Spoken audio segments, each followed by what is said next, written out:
बहुत बहुत बधाइयाँ महाराज। जन्माष्टमी का भी पर्व है, तो आप सभी को अभी से भगवान कृष्ण के जन्म महोत्सव की बहुत बहुत बधाई। जन्माष्टमी और भगवान कृष्ण का महोत्सव लोग मनाएंगे, जन्माष्टमी भी मनाएंगे, आप और हम भी मनाएंगे, खूब जन्मोत्सव भी हो पड़ेगी।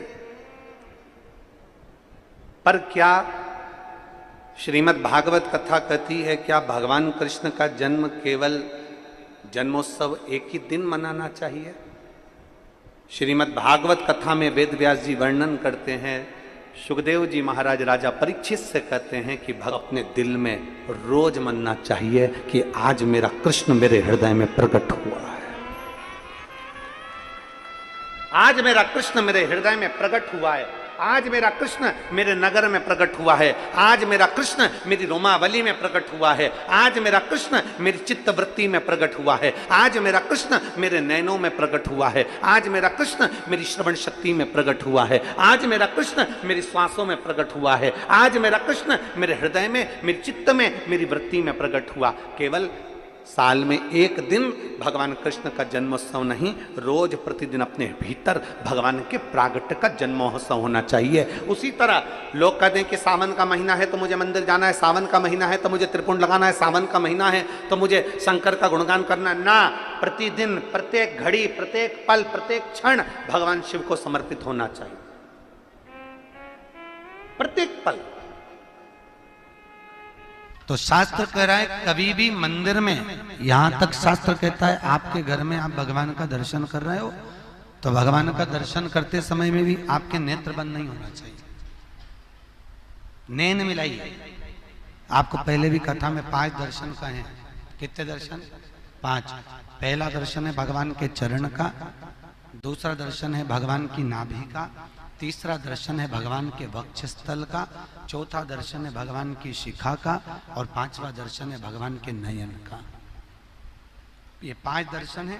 इन 5 दर्शन में सबसे पहला दर्शन है भगवान के, जम के बोलिए, चरण का। आखिरी का जो दर्शन कहा गया है वो 5वां जो दर्शन है वो भगवान के नयन का दर्शन, कि भगवान से नैन मिलाइए। नेत्र बंद कर कर नहीं बैठना। जो नेत्र बंद कर कर बैठे, भागवत कहती है साधना वो है जो परमात्मा की भक्ति को, भगवान के मुखाग्रविंद को, कि तेरे नयनों को मैं निहारती रहूं, तेरे मुखड़े को मैं देखती रहूं और तेरे ही नैनों में मैं समाहित होती चली जाऊं, वो साधना है, वो दर्शन है, वो दर्शन की मूलता है महाराज। वो साधना, वो दर्शन की मूलता है। नेत्र बंद कर कर बैठने से भगवान नहीं मिलता। भगवान कृष्ण कह रहे हैं ब्रजवासियों, तुम हाथ जोड़कर बैठे हो, नेत्र बंद करके बैठे हो तो क्या भगवान मिलेगा? ऐसे भगवान नहीं मिलने वाला। भगवान को पाने का सबसे सुंदर तरीका है भगवान की भक्ति को धारण करो, हृदय में उतारिए, चित्त चिदानंद वृत्ति में उतारिए। भगवान हिंदू धर्म में मूर्ति की पूजन बताइए, तो मूर्ति की पूजन क्यों बताई? कि सामने मूर्ति होगी तुम उससे नैन मिलाते रहोगे, परमात्मा तुम्हारे भीतर जाता रहेगा और तुम परमात्मा के भीतर जाते रहोगे। मूर्ति की पूजन इसलिए हिंदू धर्म में प्रथमता में वर्णित करी गई है महाराज।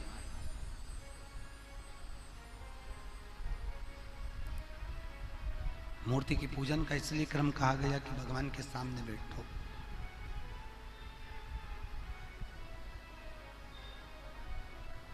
वो गीत गाते हैं ना, आ बैठ मेरे पास तुझे देखता रहूं, ना मैं कुछ कहूं ना तू कुछ कह। भगवान के मंदिर में कहा नहीं जाता, भगवान के मंदिर में पहुंचकर भगवान की मूरत के सामने खड़े रहकर, भगवान की मूरत के सामने बैठकर भगवान को देखा जाता है। भगवान आपको देखे और आप भगवान को देखें, बस यही निर्मल भक्ति का प्रतिबिंब बिंदु है। शास्त्र कहता है अरबों खरबों राधा जी की सुंदरता को इकट्ठा करो और उसकी सुंदरता का चूरा बना के पुतला बना दो। इतना कृष्ण मेरा सुंदर था, इतना सुंदर मेरा ठाकुर था, इतना सुंदर, जो देखता स्तुप्त हो जाए।